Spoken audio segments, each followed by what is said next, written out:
New Testament Christology.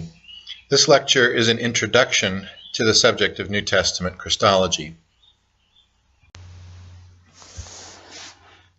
The pushback begins with C.F.D. Moule and other scholars like I. Howard Marshall writing on Christology around the same time as those we've looked at. So Moule in 1977 writes his Origin of Christology, and he opposes this whole concept of an evolutionary Christology from a low to a high Christology occurring through the borrowing of notions from extraneous sources. Moule advocates a developmental process in New Testament Christology, but not successive additions of something new, only rather the drawing out and articulating of what is already there. It's further reflection of what is already believed rather than believing new things. And in this, Moule is followed by a scholar like Oscar Kuhlmann, who began with the assumption that Jesus accomplished something new from which the first Christians had to proceed in their attempt to explain his person and work. Also R.H. Fuller, in his The Foundations of New Testament Christology, Werner Kummel's writings, Martin Hengel, The Son of God, and also I. Howard Marshall, around about this period, were pushing back to this whole developmental notion.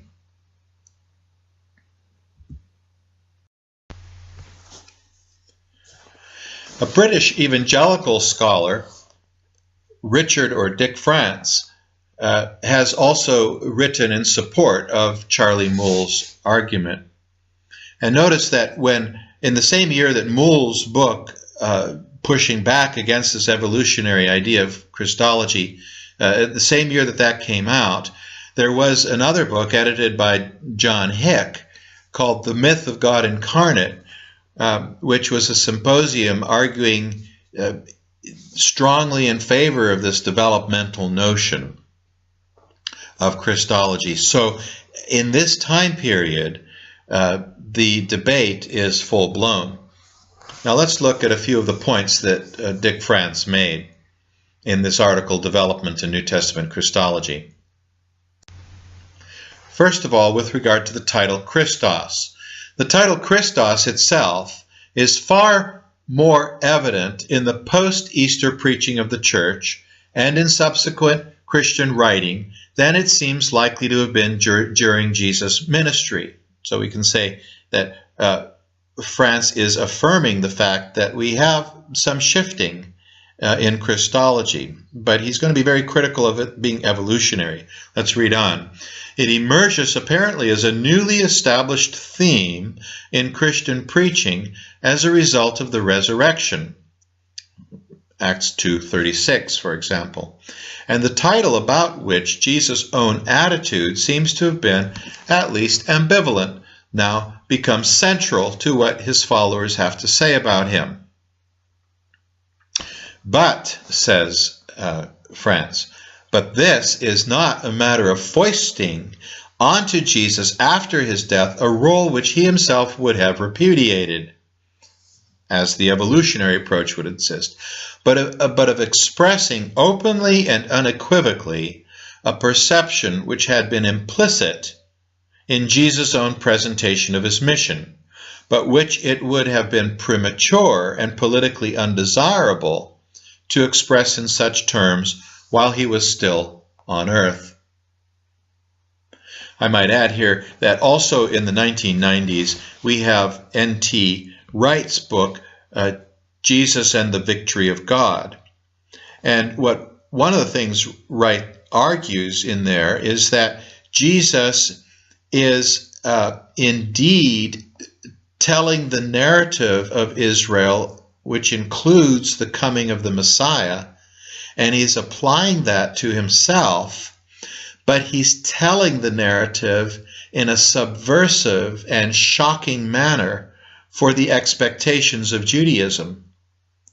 And so he is understood as engaging this title of Messiah but also in a confusing and even offensive way to some Jews, because he's not telling the story they expect.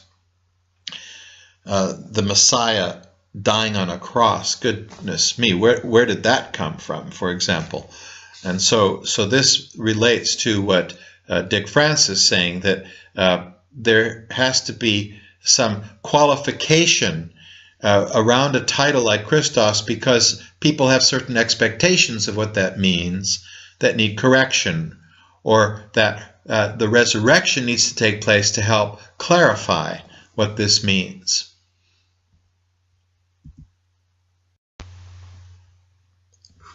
The title Son of God can mean different things, and so one always has to be careful to look at the context and to see which shade of meaning might be in focus, or possibly which shades of meaning might be in focus, for there may be more than one way in which the title functions in a given context.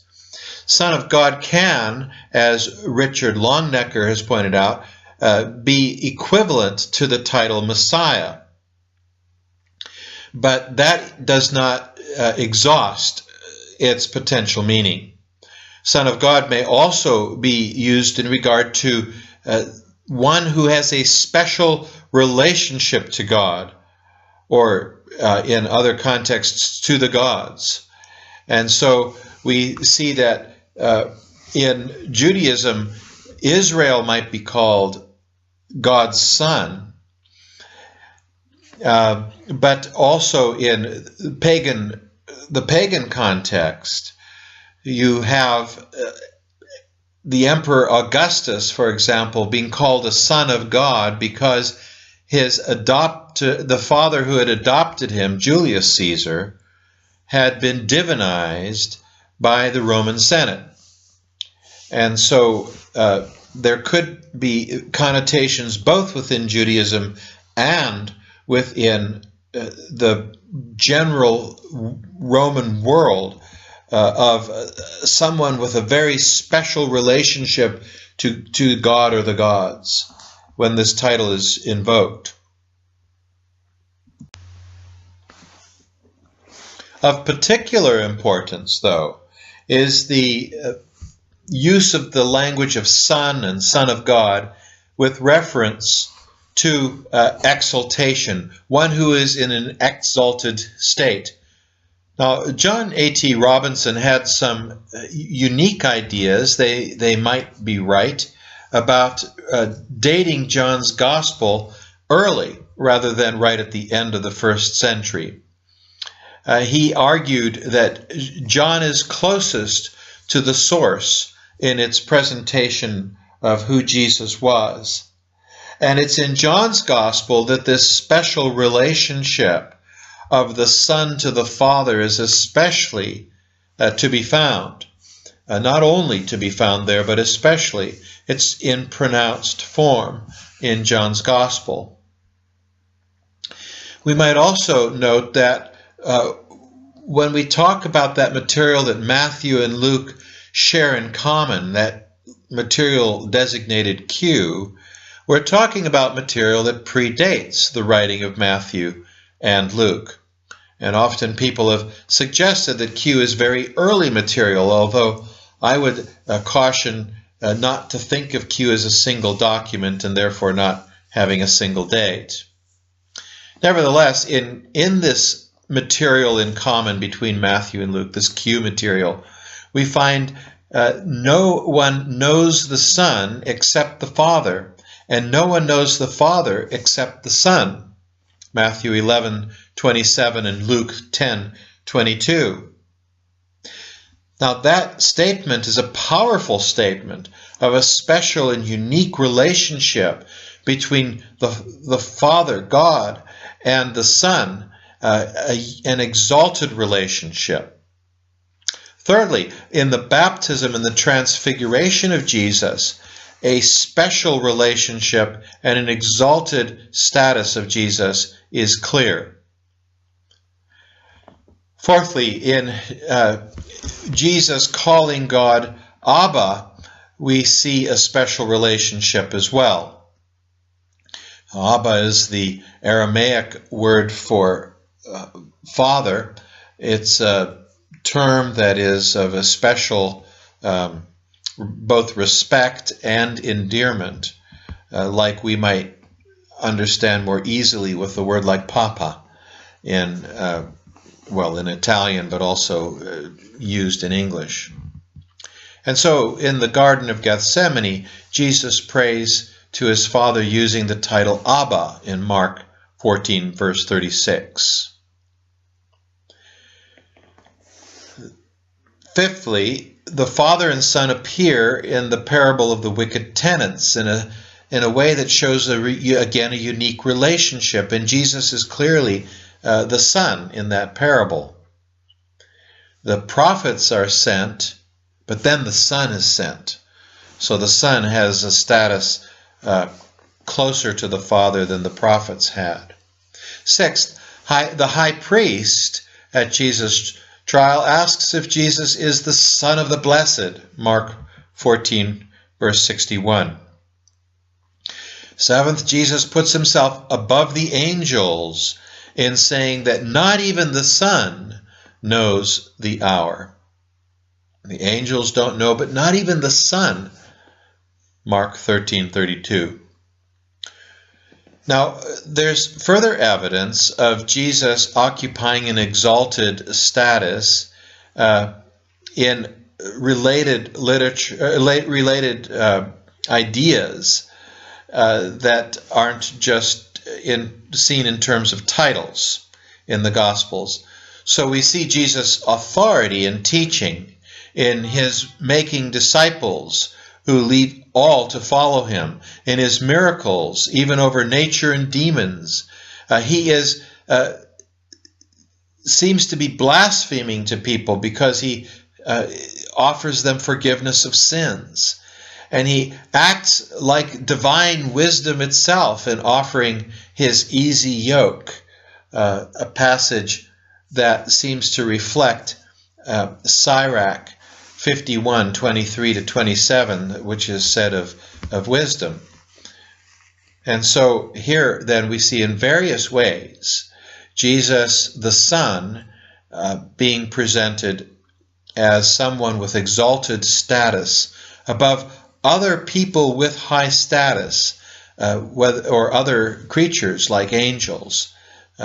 Jesus indeed has a unique status and close relationship with the Father, something that can be expressed in terms of the language of Son.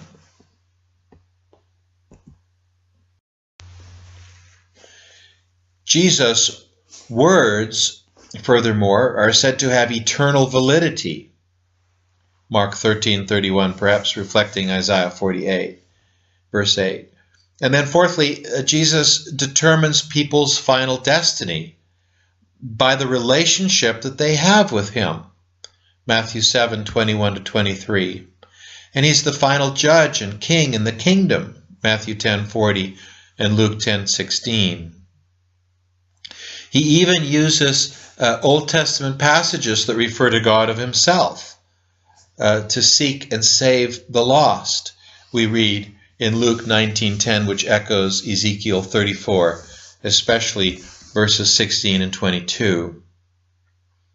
And then, very significantly, we have worship of Jesus.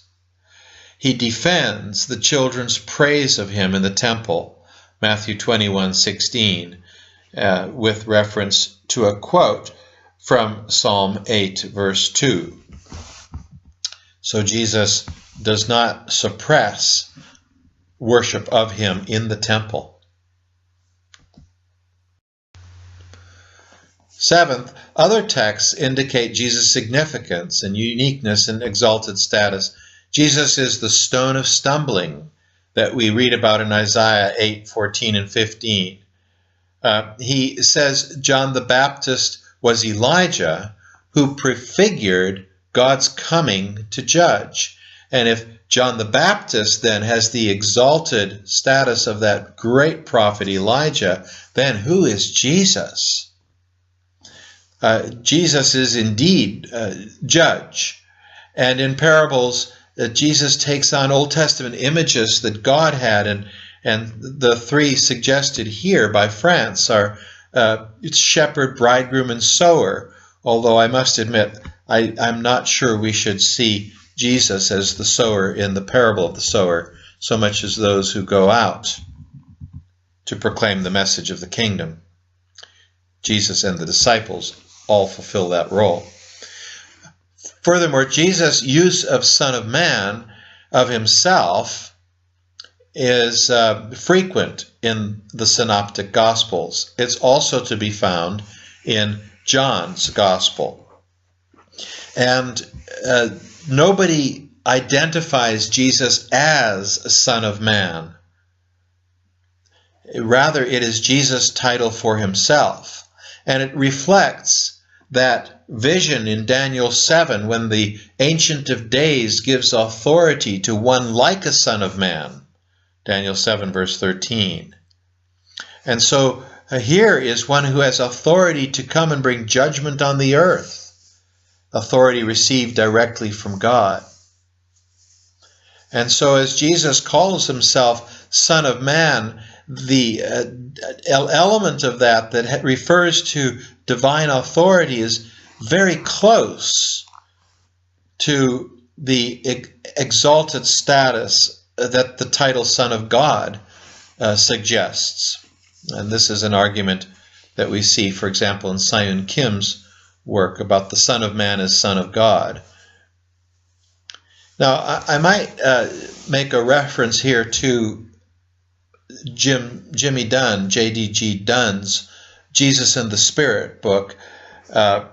He discusses what we've been going over, and he suggests that even if we cannot go so far as to claim that the evidence suggests that Jesus has divine consciousness, it does seem that Jesus was aware that he was someone who had a unique relationship to God that could be expressed in terms of Son of God language.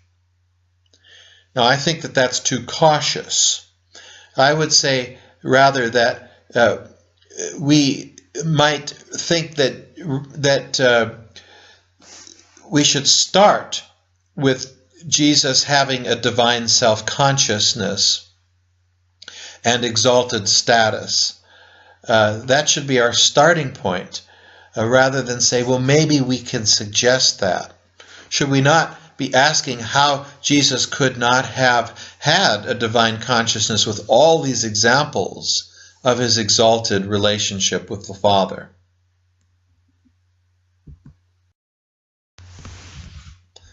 And so, in conclusion, France says, we are wrong to look in the accounts of the ministry of Jesus for the overt expression of metaphysical truths about the nature of his relationship with God in a way which might be appropriate to theological discussion at the end of the first century. Still less for statements of Chalcedonian orthodoxy. So France is reticent to go that far, but he thinks the evidence does point to Jesus having a unique and special and exalted status and self-consciousness of that. Now, he also says that, France also says that we must avoid a rigid scheme whereby succeeding stages of Christological understanding can be located at fixed points along an inexorable line of chronological development, so that the more primitive is necessarily to be seen as earlier than the more sophisticated. A long sentence simply saying we don't have evolution in Christology. We do have development in the sense of unfolding, but we don't have some evolution that at one point you have a primitive Christology that is completely different from a full-blown high Christology, a sophisticated Christology at a later date. Now, he's also in conclusion, Dick France said that in the Gospels, we don't find that language that we find in Hebrews 1 through 3, of Jesus being the image of God, or the effulgence of his glory. And we don't have the kind of imagery of Jesus in the bosom of the Father that we read in John's prologue. And so there is perhaps some higher exalted Christology, but it is not of a different kind. It is perhaps just different in expression of what we find earlier on. Now, this caution is a caution that really to some extent is going to be challenged by Richard Bauckham and several other scholars. And so the evangelical careful scholarship pushing back against the evolutionary model of Christology is something that perhaps is, in the end, a bit too cautious. And we can make some note of that. But first, I'd like to offer some of my own views that would build on what we've just seen with Richard France. Now, before turning to some views that I want to add, there's one more point to make about France's conclusions. And so this needs to be unpacked a little bit further in this one slide here. What he suggests is what many people have suggested here in conclusion, and that is that there's possibly a development from a more functional to a more ontological Christology in the first century. Now, Richard Bauckham is going to argue against this, but let me explain this. A functional Christology would have to do with Jesus functioning in certain ways that lead you to conclude certain things about him, particularly to conclude that he has some sort of divine status. If he is speaking with great authority, if he is interpreting and adding to or even altering the law of Moses, if he is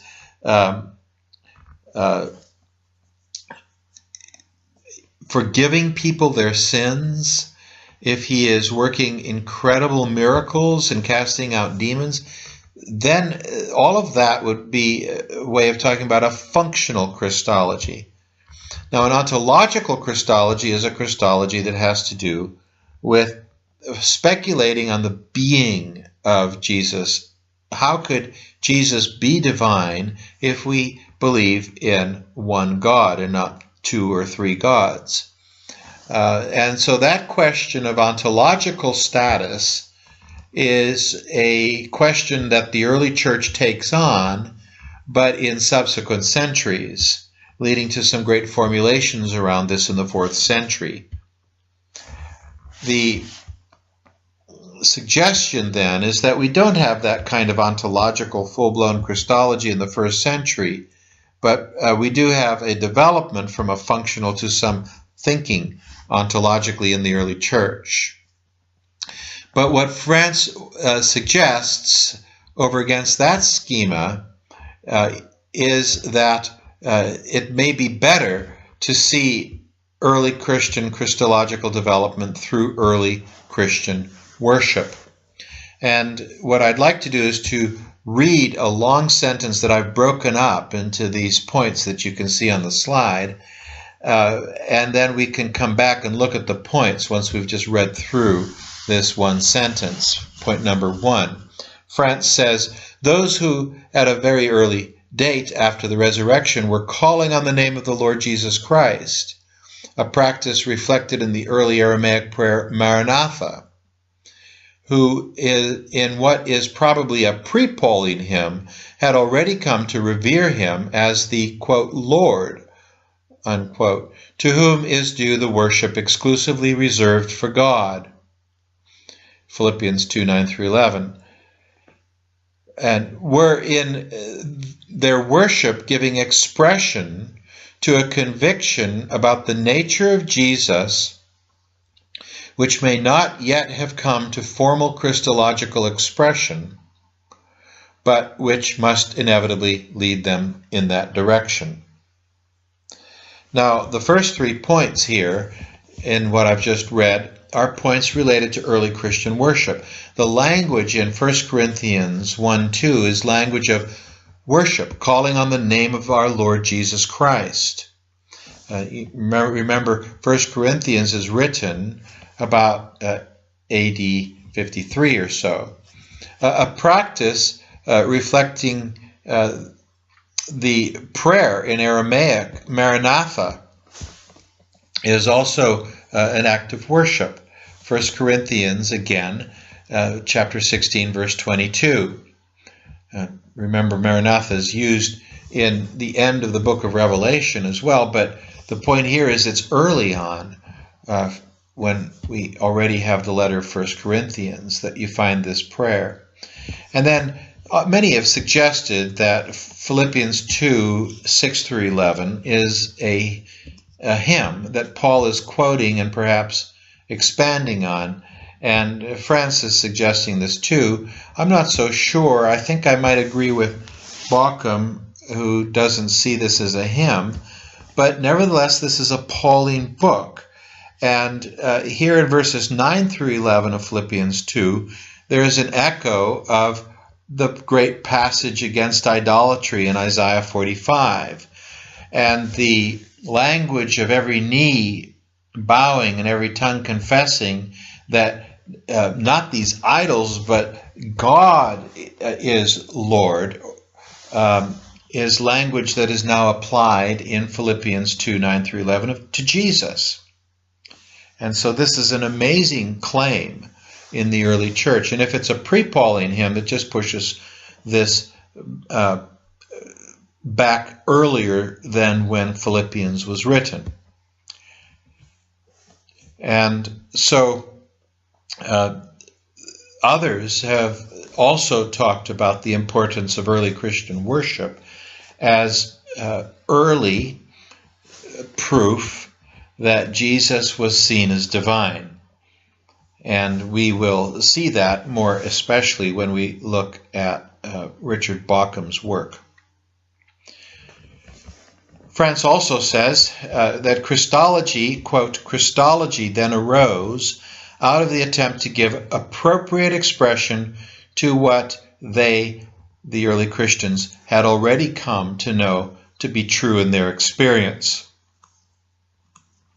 And I've given some references to work predating France in his saying this.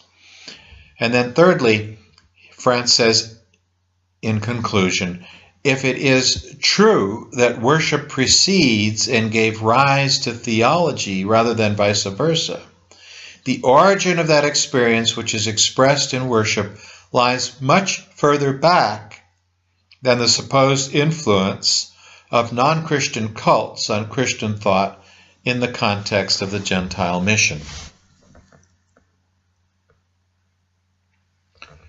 Just to say in conclusion here, we've been noting in this course several times that we need to think about New Testament theology in terms of its relationship to history.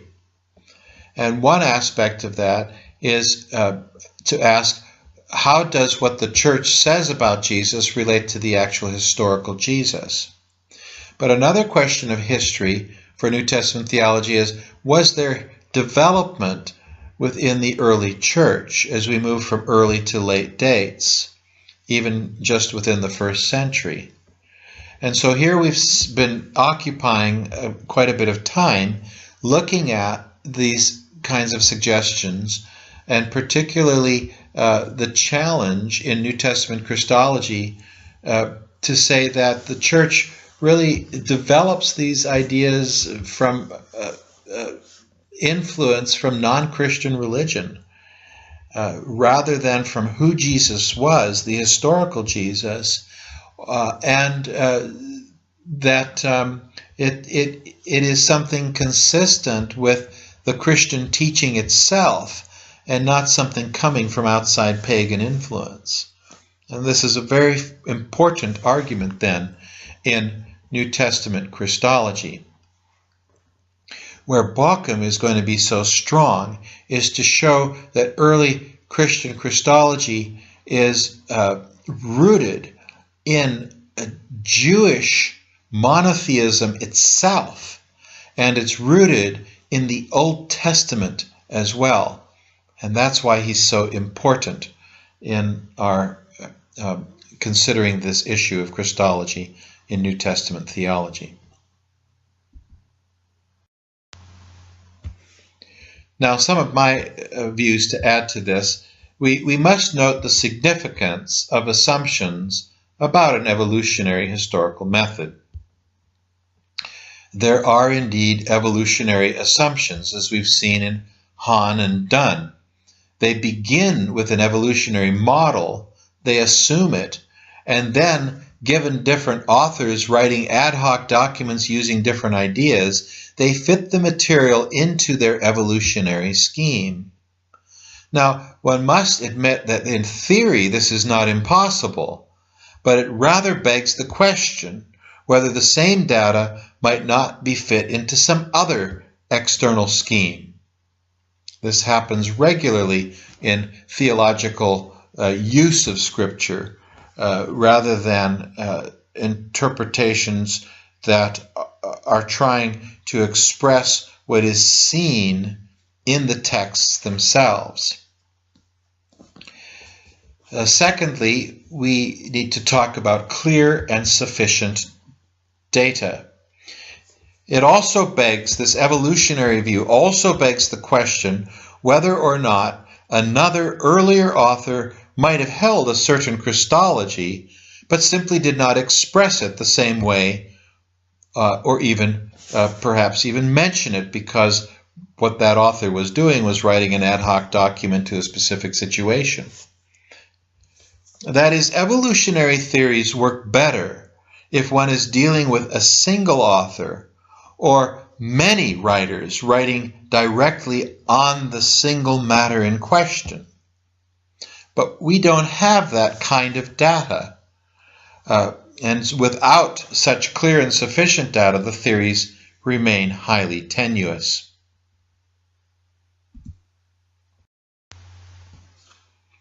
We should also say something about authorship and date of writing in these schemes. Assumptions need to be made about the authorship and date of writing in order to talk about an evolutionary development.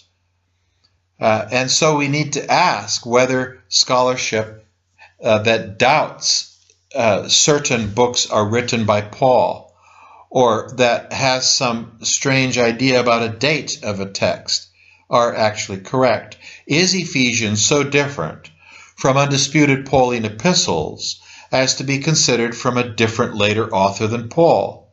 Are Matthew and Luke to be dated in the late 1st century? An evolutionary argument requires clarity about these matters, these disputable matters. Fourth, overall view of the history of early Christianity needs to be considered. Evolutionary arguments also require clear information about relationships in early Christianity. Are there different streams of Christian thought and practice in the early church, as some have suggested? Is that really true? And if so, what relationship between them are there? Or is there? And what evolutionary development is there within the different streams of thinking and practice? These are questions that probe deeply into the theories and have to do with right interpretation of specific pieces of evidence, specific texts that are often disputed issues. And so the construction of an overall view of history of the early church needs to be held tenuously, but upon that then is placed an idea of a development of early Christian Christology. And that is a second level of tenuous argument.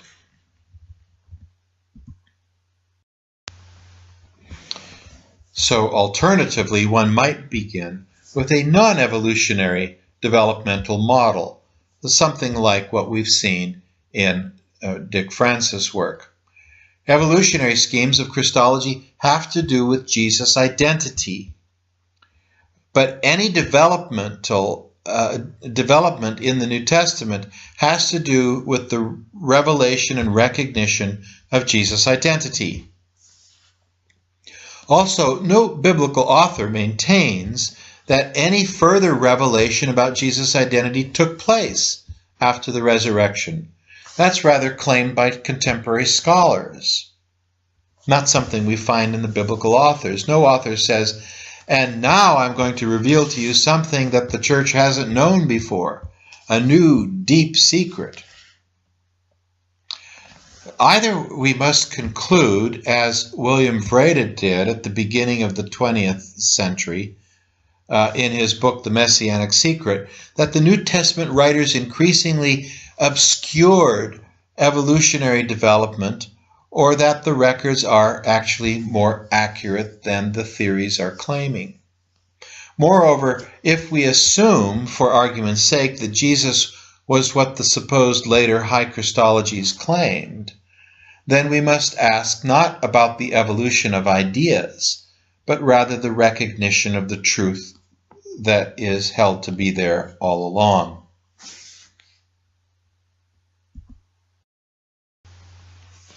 So in this regard, what do we have in the way of historical claims which point to a recognition of a true high Christology instead of a production of such over time? And I would suggest 8 such claims. Firstly, Mary's virginity until after Jesus' birth. That clearly points to a very high Christology. Secondly, Jesus' miracles over nature and power over demons by his direct word. This shows divinity in his mission.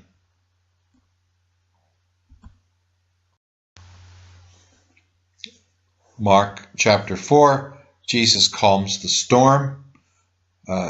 The allusion to Psalm 107 is an allusion that suggests God's activity that Jesus is doing in calming the storm. Mark 1:34, Jesus cures the sick and casts out demons. And in Mark 1:24, the demons call Jesus the Holy One of God. And that might remind us of a passage like Isaiah 41:14, which reads, "Your Redeemer is the Holy One of Israel." The language Holy One of God is also to be found in Luke 4:34 and in John 6:69.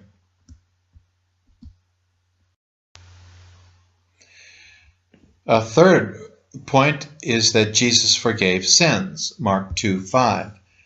Fourth, Jesus affirms his unique relationship to God, his Father, in his praying to the Father and calling him Abba in Mark 14:36.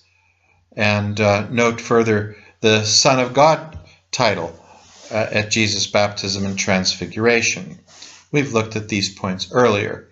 And then Jesus' resurrection needs to be added to those earlier points. Jesus' post-resurrection appearances to his disciples as well, and Jesus' exaltation. Now this is, at one level, something that can be talked about in terms of what the church affirmed, that Jesus was exalted, but we should also note that Jesus' exaltation is something that the church claimed to have seen. So it is both a theological claim or statement and an event, as we see in John 20, verse 17, or in Acts chapter 1. It's the exaltation of Jesus is also something seen that the early church reflected on in terms of the Old Testament, as for example Isaiah 52 verse 13. See, my servant shall prosper, he shall be exalted and lifted up, and shall be very high. And then the eighth and final point, Jesus' declaration that he is the Son of Man who will come, as we read about in Daniel 7, to render judgment on the earth, is an amazing claim that he makes of himself.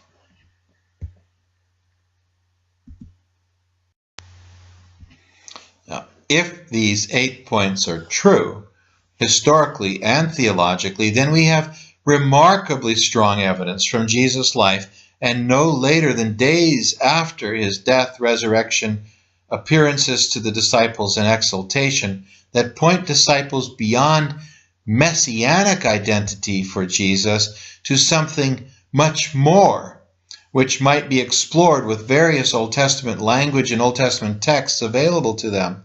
This may indeed appear like an evolutionary Christology to a later generation such as ours, but this conclusion is only required to the extent we deny the reality of what the writers are affirming and try to come up with our own scheme of outside influences and stages of development.